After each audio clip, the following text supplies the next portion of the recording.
Ang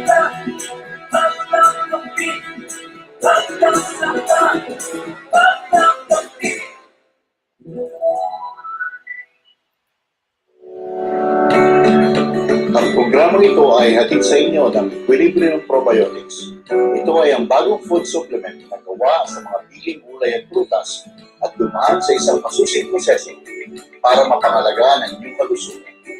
Ang Equilibrium Probiotics ay dinisenyo para sa kalusugan ng ating tiyan, tulungan ang pagkuha ng sapat na nutrisyon at ang pagpapalabas sa ating sistema ng mga nakakasirang toxins. Ang Equilibrium Probiotics ay may iba't ibang disenyo at sangkap base sa inyong pangangailangan. Mula sa boost para sa mga bata, fortitude, boosted grade, miracle food, periwinkle, at ang pinakabago, liver food. Ang Equilibrium Probiotics ay may pagmamalaki ng produktong gawa sa Thailand. Ito ay mabibili sa Dasyen, Geta Road, San Sebastian, Phase 3, Ginauganan, Tarlac City. At para sa mga malalayong lugar, mabibili din ang produkto ng Equilibrium Probiotics sa Lazada. Ito ay eksklusibong gawa ni Ginang Malu Reyes Mure. Ano pang hinihintay nyo, mga kasangga? Hala, bili na!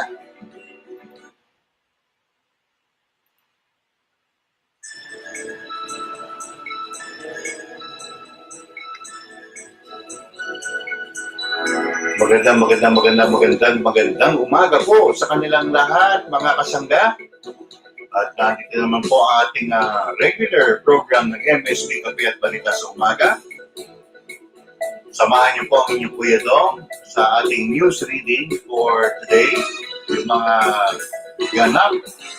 kaganapan sa loob at labas ng ating bansa. Piling-piling mga balita para sa inyo bago nyo simulan ng araw na ito. August 8, 2023, Tuesday. Gising-gising po at good news po. Ngayong araw na ito walang pagulan. Malinis po ang kalangitan. Pero siguro mamayang hapon kasi ang forecast po mamayang hapon hanggang gabi is rain showers and thunderstorms. Pero itong maghapon po, it will be a clear, fine day for everyone. At kita naman po sa mapa ng pag-asa na mukhang buong Pilipinas po ay makakaranas kayo ng maganda at araw na panahon. Pero bago po natin simulan ang ating pagbabalita, samahan niyo po muna ako sa isang maikling panalangin.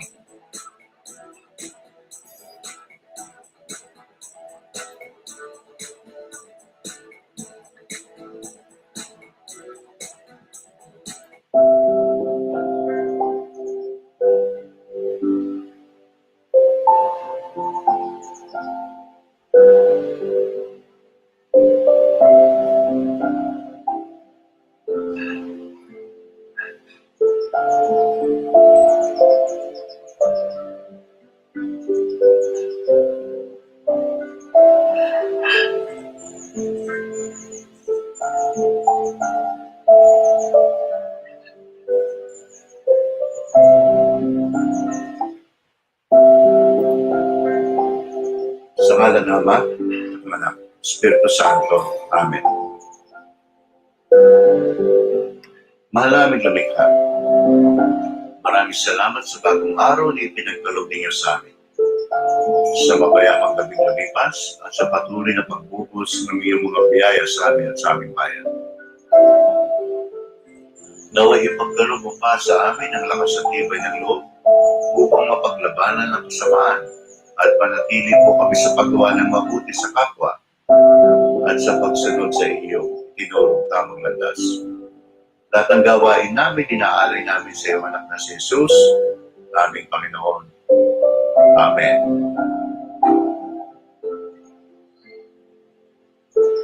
Sa ngalan ng Ama, Anak, Espiritu Santo. Amen.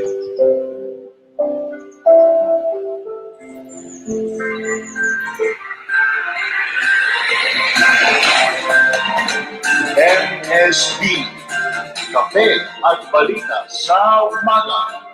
Hatid sa inyo ni Kuya Dong.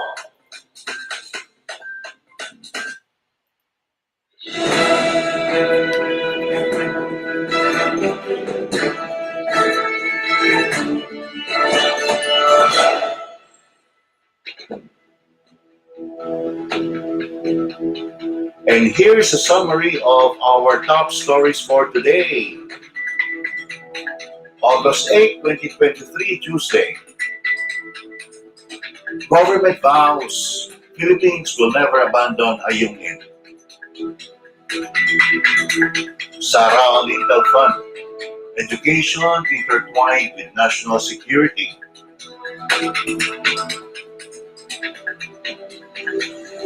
The sea has disappeared from Rojas Boulevard, Marcos.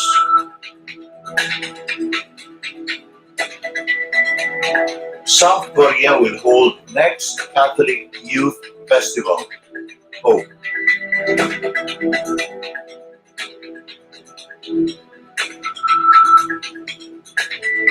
Major Mayon eruption now remote. Phoebox.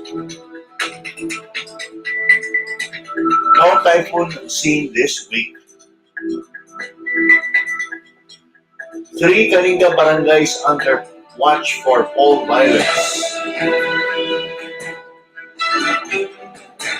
Pinas gets back at Senegal.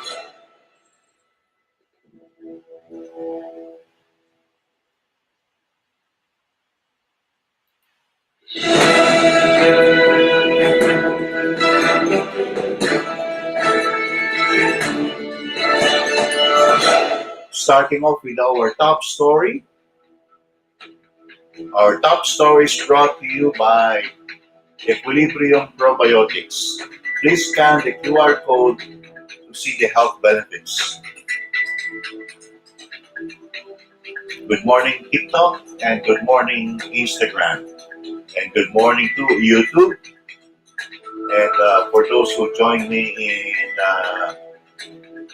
Facebook, good morning also.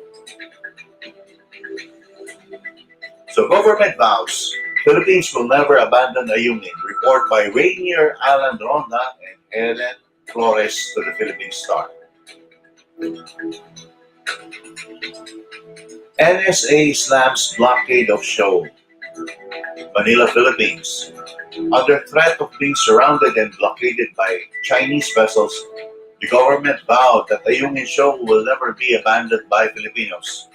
The National Security Council Assistant Director General Jonathan Malaya made the pronouncement yesterday in the wake of the latest move by the Chinese to stop a resupply mission to the outpost by firing a water cannon at the Philippine Navy vessel escorting civilian boats that were delivering provisions to the BRP Sierra Madre. For the record, we will never abandon the Ayungin Shoal. We are committed to Ayungin Shoal, Malaya said at a press briefing held by the National Task Force on West Philippine Sea at the Department of Foreign Affairs, or DFA. The DFA fired off another note verbale against Beijing over the Ayungin incident. President Marcos called a military command conference Monday to come up with comprehensive actions against China's continued aggression. The incident speaks for itself, Malaya said, referring to the incident on August 5. The National Task Force on the West Philippine Sea, led by National Security Advisor Eduardo Año, issued a statement denouncing China's latest aggression. Malaya said the incident was an apparent attempt by China to test the Philippines' resolve to protect its territorial integrity. If you wish to speculate over the reasons for the incident, they are probably looking for weakness in the Philippine position or are trying to gauge our commitment to supply our troops in the shoal, Malaya said. And we are here precisely to reassure the Filipino people that as directed by our president, we are consistent, that we will not lose an inch of our territory, he said. Also, At the briefing were Armed Forces of the Philippines spokesman Colonel Medel Aguilar, Philippine Coast Guard spokesman Commodore J. Tariela, and DFA spokesperson Maria Teresita Daza. The increased number of Chinese Coast Guard vessels movement in concert with the Chinese maritime militia effectively proves to the whole world that they are instruments of the Chinese Coast Guard or the Chinese Navy and the Chinese government, Malaya said. He said Chinese military militia vessels were apparently in Philippine waters to watch over Chinese vessels. It was a concerted effort wherein our ships were effectively corralled. This was just like a David versus Goliath situation because there were only two Coast Guard vessels and two Philippine supply boats against six large Chinese Coast Guard vessels and two Chinese militia vessels and more People's Liberation Army vessels at near proximity in the area, Malay said. This looks like a blockade of the Ayungin show.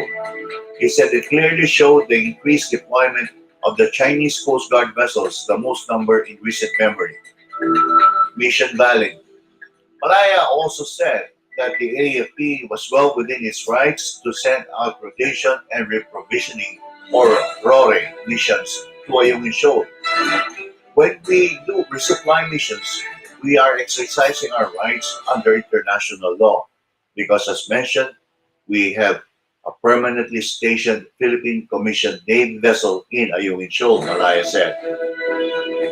When we do resupply, we provide them with what is necessary for the maintenance of the LS-57.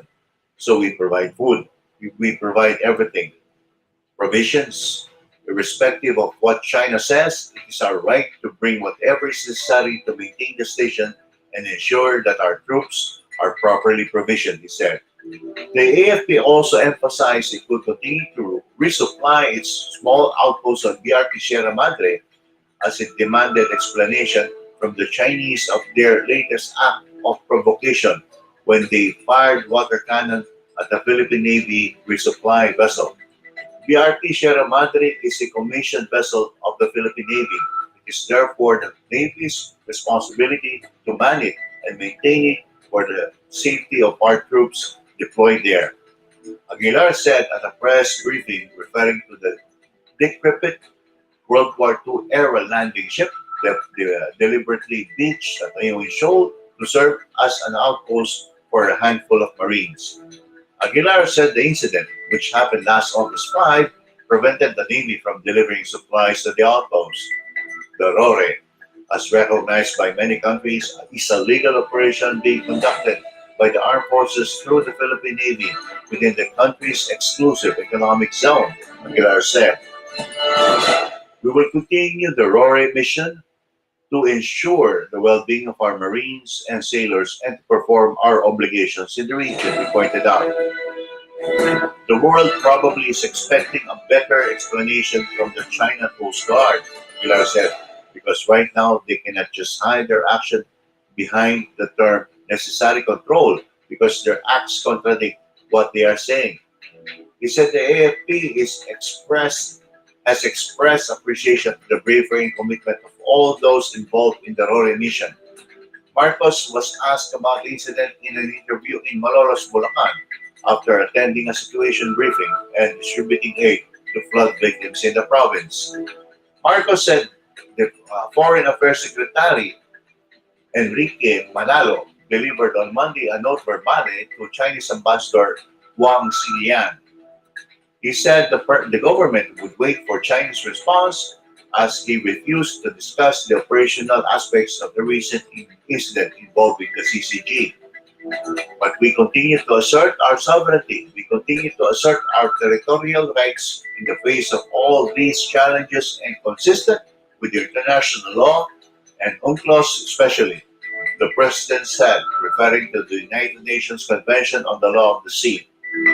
That has always been our stand, but we still have to keep communicating with the Chinese government, with President Xi Jinping, with Beijing. We still have to keep communicating with them because we need to really come to a conclusion, he added. While there was no report of injuries during the incident, Marcos said China's recent action against the PCG would lead to insufficient supply for the troops stationed in the Philippine plain show. Fortunately, no one was hurt. No reported injuries. However, their Filipino troops supplies there in Sierra Madre will be low, so we need to think what we will do next, he said. Speaker Martin Romualdez, meanwhile, said he is in favor of Marcos's plan to consult military leaders on the illegal use of water cannon by the CCG. DFA's NASA said it was Foreign Affairs Undersecretary Maria Teresa Lazaro who presented to Wang the strongly worded diplomatic protest yesterday morning. In a statement, the DFA said, Undersecretary Lazaro conveyed to Chinese Ambassador Wang the strong protest of the Philippine government on the blocking and water cannon operations by the Chinese Coast Guard and Chinese maritime militia vessels against Philippine indigenous boats conducting a regular rotation and resupply and humanitarian mission to provide food, fuel, and other basic necessities to the Philippine military personnel stationed on BRP Sierra Madre on the Yungin Shoal. According to the DFA, the blocking and water cannoning incident lasted for over an hour. The DFA further called China's attention that its actions were contrary to China's flag state obligations under 1972 international regulations for preventing collisions at sea, or COLREGs, which requires states to take measures necessary to ensure safety at sea and prevent ship collisions. The DFA also expressed our disappointment that the department was unable to reach its counterpart through the maritime communication mechanism for several hours while the incident was occurring, and expressed our hope that the Chinese side would reciprocate with the same sense of urgency. The communications initiated by the Philippines, as has been demonstrated by the Philippines when receiving communications initiated by the Chinese side, the DFA said. The Philippines has filed 445 diplomatic protests since 2020 over China's illegal activities in the West Philippine Sea. The filing of diplomatic protests, she said, is important to correct China's narrative and to protest Beijing's actions. We value our relations with China, and we hope that they too value the relations with the Philippines. But clearly, this incident undermines efforts to strengthen mutual trust and confidence, a crucial element in friendly relations among states between our countries, and it does provide tension in our bilateral relation. Thus, I stress. The additional reports from Pili Brago and Sheila Crisostomo. Do they really value our friendship? Meron ba talagang gano'n? I don't think so.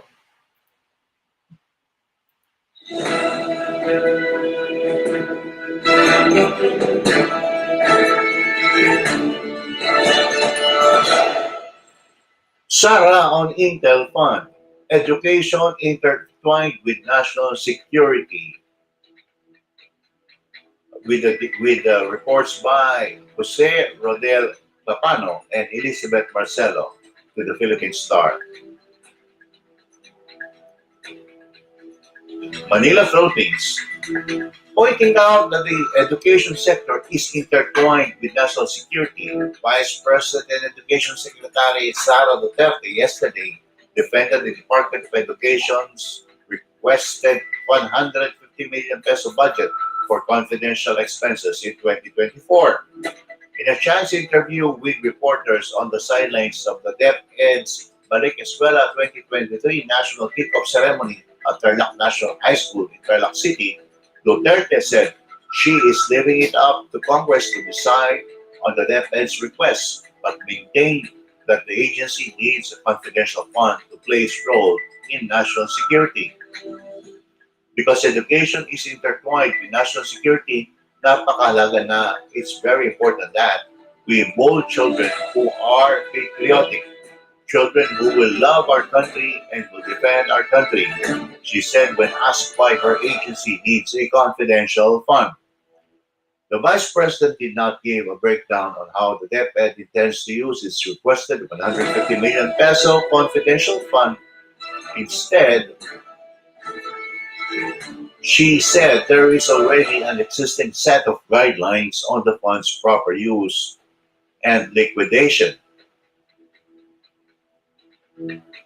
There is a joint memorandum circular with regards to the confidential fund. It is laid out there to how to use the fund and how to liquidate, Duterte said in English and Filipino, apparently referring to Joint Circular Number 2015-01 entitled Guidelines on the Entitlement, Release, Use, and Reporting and Audit of Confidential and/or Intelligence Funds, dated January 8, 2015.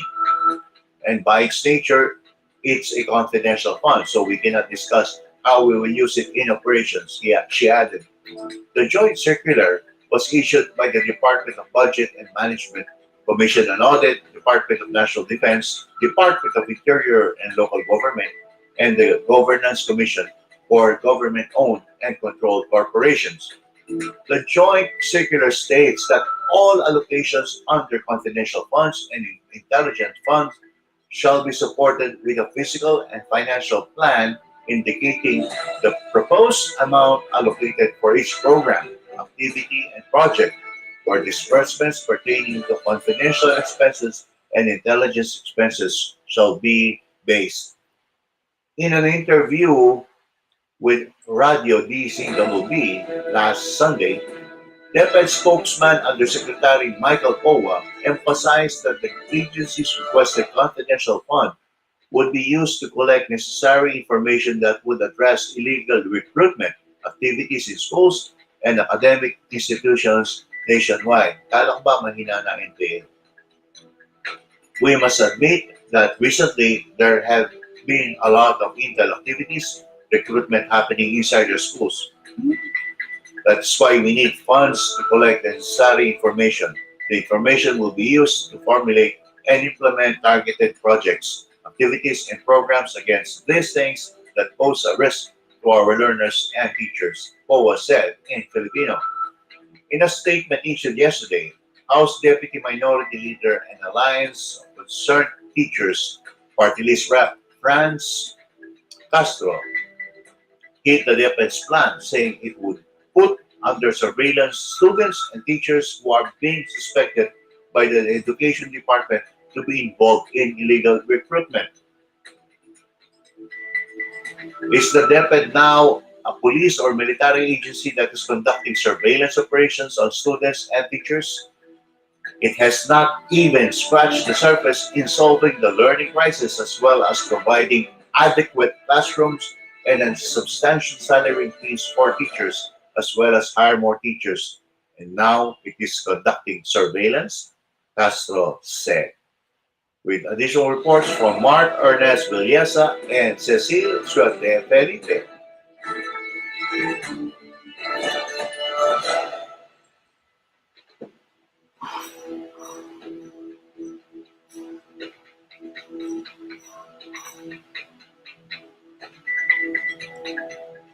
Shout out po kay Brother Edwin Corpo, Evangelista Corpus who's watching, and kay PWD President Ramon Berenguer. Magandang umaga sa inyo, mga brad.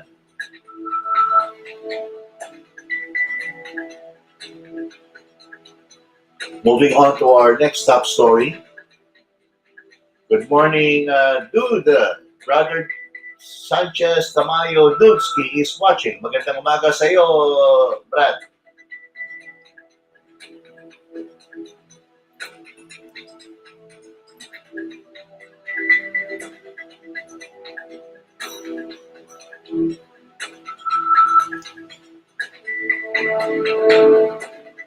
The sea has disappeared from Rojas Boulevard, Marcos. Report by Helen Flores and Bella Carriazo to the Philippine Star.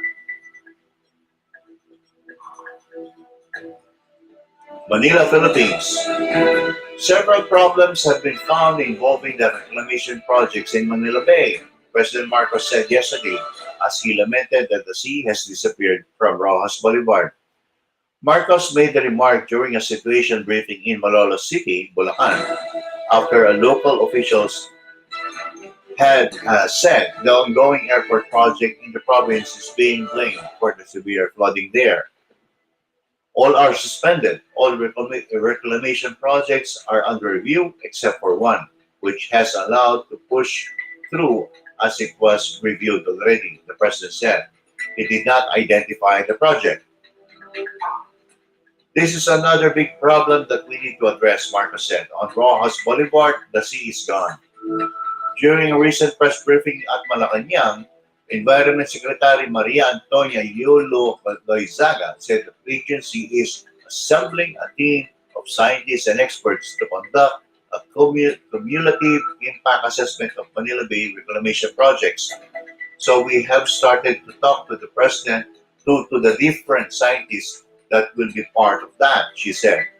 Ask if the government will halt reclamation projects if there is a negative impact based on the cumulative assessment.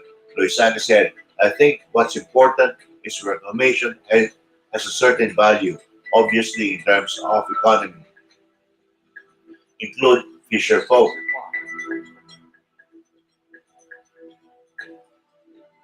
Fishers Group Pangisdap Pilipinas on Monday called on Loizaga to include fisher folk leaders in the panel, which will renew all reclamation projects in Manila Bay. Based on the previous experience, officials said reviews on the projects were done, but in reality, no assessment was made. We were part of the problem that was created. We should then be part of the solution to be implemented.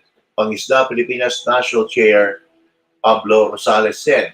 Luis Sanga on Friday said the Department of Environment and Natural Resources will form a team to assess all ongoing reclamation projects amid the controversial issue on the Manila waterfront by City Reclamation Project, adding that the composition of the team will be announced soon. We can only say that the pronouncement of Secretary Loizaga is true if the review of the panel starts. Why is it only now that this policy is made after many islands have sprouted in the Manila Bay and already displaced 100,000 fishermen, Rosales said. Rosales also welcomed the concern of the United States Embassy on the environmental impact of the project, as well as the involvement of China Communications Construction Company. He said the fishers groups are preparing to file cases before the Supreme Court against those involved in reclamation projects in Manila Bay. Reclamation projects do not benefit ordinary people, as mostly casinos, hotels, and other commercial establishments are being built in the bay, he said.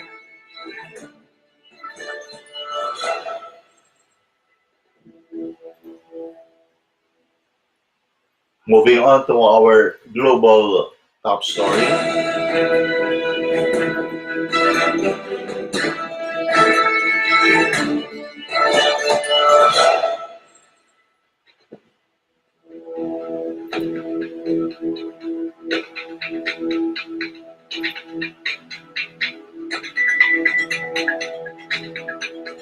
Our next top story is brought to us by The Shed. Please scan the QR code to see their offerings. South Korea will hold next Catholic Youth Festival. Oh, report from Agence France Press to the Philippine Star. Lisbon, Portugal.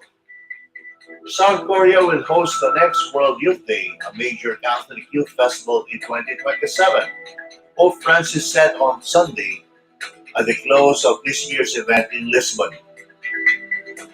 The next World Youth Day will be in Asia. It will be in South Korea and Seoul, the pontiff told faithful assembled to celebrate the Mass at the park on the eastern outskirts of the Portuguese capital. And so in 2027, from the western border of Europe, it will move to the Far East, and this is a beautiful sign of the universality of the Church. The crowd of around 1.5 million flag-waving young pilgrims from around the world cheered the announcement. The festival has only been held in Asia once. in the Filipino capital, Manila, in 1995. World Youth Day, which is in fact a week-long Catholic jamboree, features a wide range of events including concerts and prayer sessions. We believe the visitors to Korea will be impressed by our country's remarkable efficiency. The Archbishop of Seoul, Peter Soon Taek Chong, told a news conference in Lisbon after the Pope's announcement. The World Youth Day is not just a Catholic event, it is a global celebration and a platform for inter-religious encounters, he added. This year's festival, initially scheduled for August 2022 but postponed because of the COVID-19 pandemic, was the fourth for Francis after Rio de Janeiro in 2013, Krakow in 2016, and Panama in 2019. Created in 1986 by John Paul II, it is an opportunity for the Vatican to galvanize young Catholics at a time when secularism and priest pedophilia scandals are causing some to abandon the faith.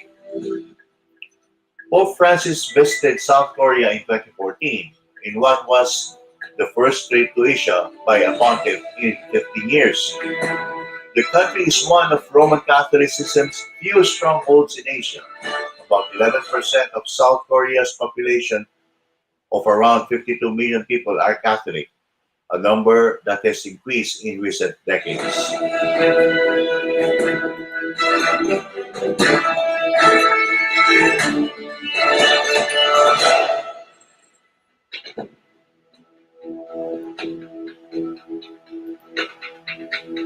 Moving on to our regional stories.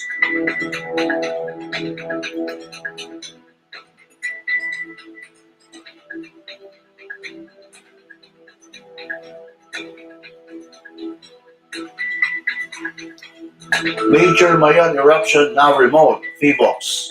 Report by Seth De Matera and Bella Carriazo to the Philippine Star. Manila, Philippines. The possibility of a major eruption of Mayon volcano is now low, although alert level 3 will remain in effect according to the Philippine Institute of Volcanology and Seismology, PHIVOLCS. Paul Alanis, resident volcanologist at the Mayon Volcano Observatory in Legazpi, Albay, said the Mayon will remain under alert level 3 due to dangers brought by pyroclastic density currents, lava flows, rock falls, and other volcanic hazards. In the past 24 hours, lava continued to flow from the summit crater, Alani said. Latest report from the Phoebox showed that the lava deposits have reached 3.4 kilometers, 2.8 kilometers, and 600 meters from the Bonga, Miisi, and Basud gullies, respectively. Debris from the summit dome is extended to 4 kilometers, Phoebox said. Alani said at least 71 low-frequency volcanic earthquakes, 57 tremor events with durations between 1 and 15 minutes, and 191 rockfall events were recorded. Volcanic sulfur dioxide emissions averaged 1,128 tons per day. PIVOC said the 6-kilometer radius permanent danger zone should remain unoccupied. Increased vigilance against pyroclastic density currents, lahars, and sediment-laden stream flows along channels draining the edifice is also advised. Heavy rainfall can generate channel-confined lahars and sediment-laden stream flows in channels where pyroclastic density deposits are in place, PIVOC said. Pilots have been advised to avoid flying close to the volcano's summit, as ash from any sudden eruption can be hazardous to aircraft. Based on the current wind pattern, ashfall events most likely may occur in the south side of the volcano, PIVOC said. Meanwhile, the Office of the Department of Education in Bicol is urging concerned local government units to facilitate the decamping of Mayon evacuees who have been staying in public school buildings as classes will start on August 29. Mayflower Jamamil, spokesperson for the DepEd Bicol, said the classes this school year might be disrupted if the evacuees would remain in 38 public elementary and high schools across Albay. Jumamil cited a DepEd policy showing the use of public school buildings for emergency purposes is allowed for only up to 15 days. She said the evacuees have been allowed to stay in schools for more than 15 days now amid the mayor's restiveness. Concerned LGUs have to look for alternative areas for Mayon evacuees now to avoid disruption of classes, Jumamil said. Should the evacuees continue occupying the school buildings, the teachers and the learners will be compelled to hold modular or online classes similar to what was done during the pandemic.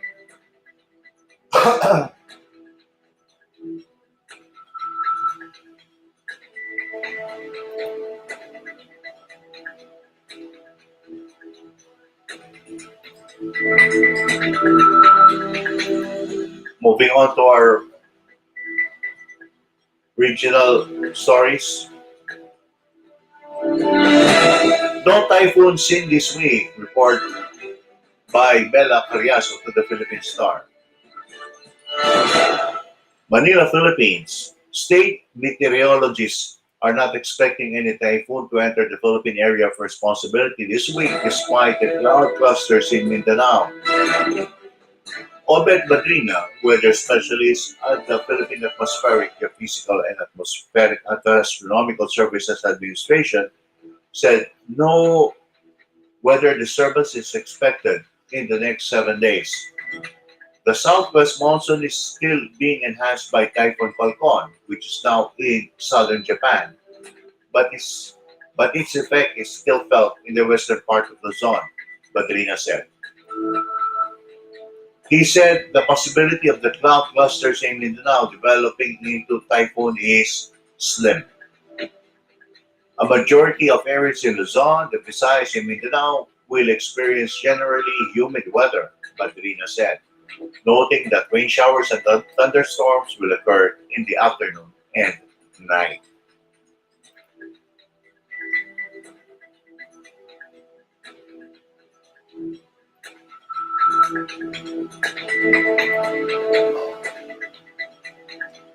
And capping off our regional top stories, three Kalinga barangays under watch for pole violence. Report by Artemia Dumlao to the Philippine Star.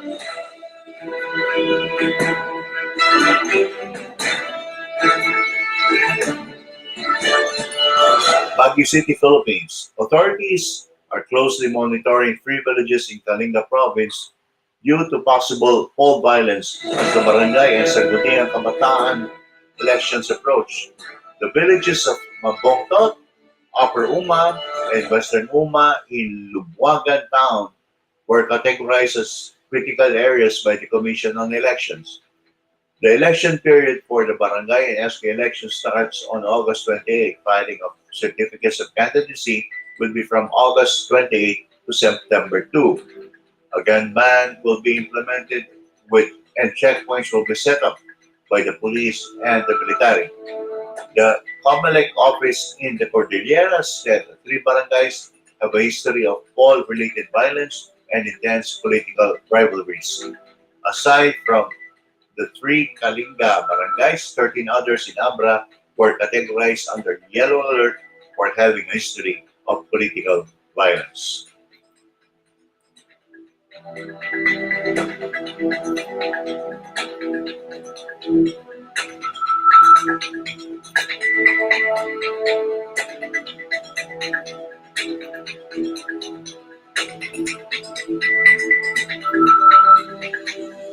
And moving on to sports.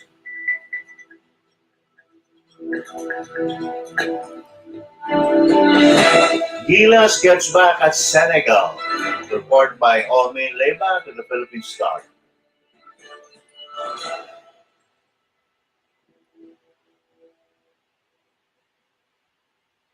Manila, Philippines. Riding on Way Park's fourth quarter barrage, Gilas Pilipinas scored a vengeful 75-63 win over Senegal in the Heiwan WUS International Basketball Tournament is Saturday night in Guangdong, China. In his most explosive outing yet, Parks dropped all his 8 points in the final canto to spark an 18-3 blast that allowed the Nationals to seize control 65-56 and eventually gain payback after their 64-72 defeat to the Lions 2 nights before. Towering youngster AJ Edu showed the way among the Gilas scorers with 15 points, spiked by 3 booming triples to go with the 7 rebounds. CJ Perez shot 14 while Dwight Ramos netted 12 with 8 boards and 2 assists, and John Mar Fajardo bagged in 11 to backstop the 6'10" Edu, who is getting raved for his strong showing in the China tourney. The victory jacked up Gilas' record to 2-1 overall through 3 games in the double round robin meet that also featured Iran.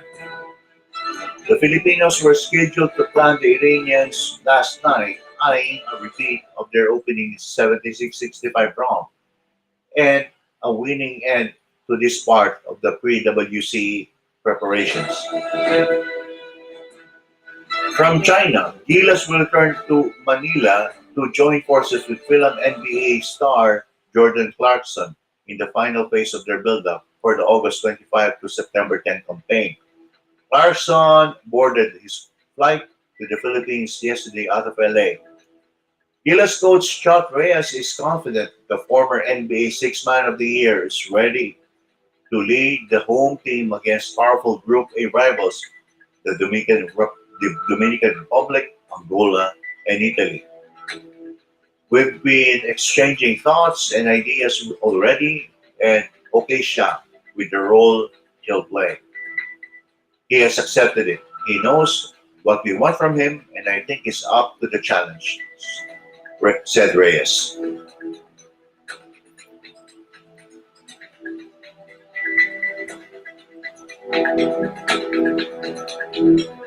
And that completes our top stories for today, August 8, 2023, Tuesday. Again, here is the summary of our stories, top stories.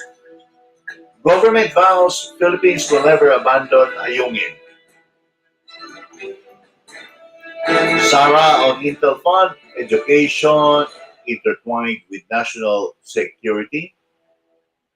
The sea has disappeared from Rojas Boulevard, Marcos. And South Korea will hold next Catholic Youth Festival, Seoul. Major Mayon eruption now remote, T-Box. No typhoon seen this week. 3 Kalinga barangays under watch for cold violence. And finally in sports, Gilas gets back at Senegal.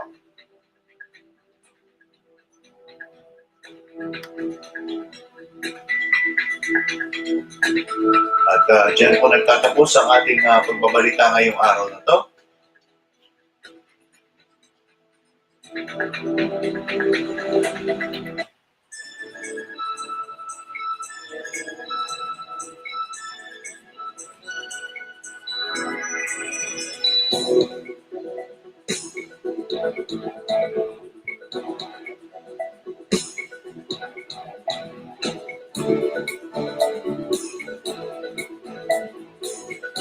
Maraming salamat po sa mga nag-join sa akin ngayong umaga. Those who have joined me via TikTok, thank you very much.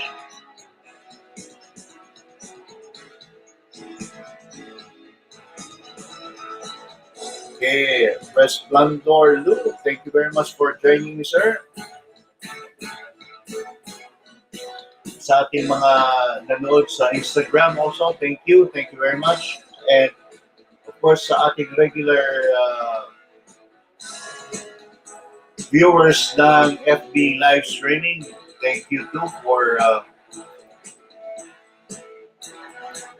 being with me for an hour. Kay Michelle Tayang. Good morning, Michelle.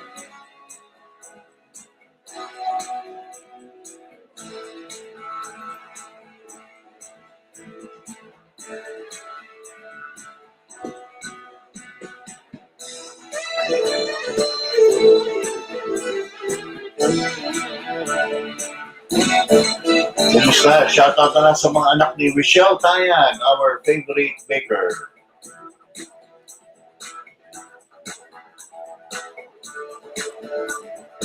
So join me again tomorrow in our regular program, Agri-Talakayan. We will be starting off at 7 and end at 9. Topic po natin bukas will focus on, of course, practices in agriculture. Pakinggan po yung ang aming mga agricultural experts as they share their expertise with us kung paano po mapapaganda ang ating mga pananim. So, mga plantitos at plantitas, welcome po kayo na mag-join tomorrow sa aming Agri-Talakayan. So, I'll be seeing you again tomorrow, Wednesday. Maraming salamat po and God bless.